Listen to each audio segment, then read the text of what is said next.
So mga tol, nasa bansang Australia na nga po ngayon ang pambato natin sa mataas na dibisyon na si Yumar Marshall kasama ang Philippine National Team. Na-postpone nga po muna ang laban ni Yumar Marshall sa kanyang professional boxing dahil magre-representa siya sa Pilipinas para sa Asian Games para na din ma-qualifying sa Paris 2024 Olympics.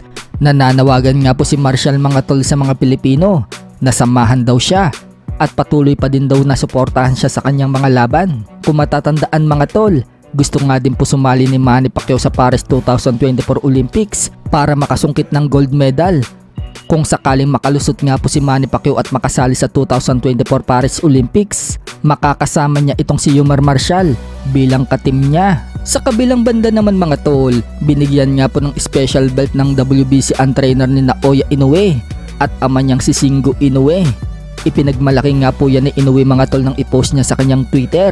Sobrang galing nga naman kasi nitong ama ni Inoue mga tol dahil sa mga nakamit ng kanyang mga anak na maging world champion. Sa kabilang dako naman mga tol, katulad nga po ni Floyd Mayweather Jr. na may malinis na kartada at walang bahid na talo. Ganyan din nga po ngayon ang mga nahawakan niyang boksingero na sina Devin Haney, Shakur Stevenson, Gervonta Tank Davis at Keishon Davis. Lahat po kasi sila mga tol nahawakan ni Mayweather at wala pa ring talo hanggang ngayon. Effective nga po ang mga tinuro ni Mayweather sa kanila. Sino kaya ang una sa kanila ang makakalasap ng talo? O magre-retiro din kaya sila na walang talo katulad ni Mayweather? Marami naman na nagsasabi mga tol na si Shakur Stevenson umano ang malapit na makakagawa ng nagawa ni Floyd Mayweather Jr. Samantala, matapos nga po madepensahan ni Devin Haney ang kanyang undisputed belt kay Lomachenko, 3 buwan na ang nagdaan. Sinabi nga po ng mga eksperto na ang nagpapanalo umano kay Devin Haney ay ang mga malilinis na body shot nito kay Lomachenko.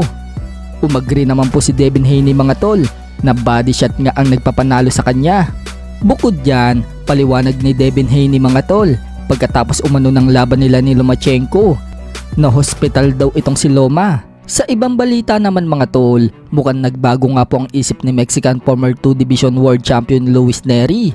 Nalabanan niya ay itong kababayan natin na si Casimero bago matapos ang taon na ito. May kumakalat po kasing screenshot mga tol na sinabi ni Luis Nery na hahanap na daw siya ng panibagong makakalaban bago matapos ang taon na ito. So parang hindi na nga po si Casimero ang gusto niyang kalabanin. Kung matatandaan mga tol, nabanggit nga po niya sa post niya dati na si Casimero umano ang lalabanan niya bago matapos ang taon na ito. Pero matapos nga po maikasa ang laban ni Casimero kay Yukinori Ugoni ng Japan, tila nagbago po ang isip ni Luis Nery. Pero kung pupunta po tayo sa Twitter niya mga tol, wala po doon yung post niya na hahanap siya ng panibagong kalaban. So baka binura na nga po ni Nery ang post niya. Maging nga po ang pinost ni Nery na sinasabi niyang lalabanan niya si Casimero bago matapos ang taon na ito, binura na din niya. So anong masasabi niyo dito mga tol?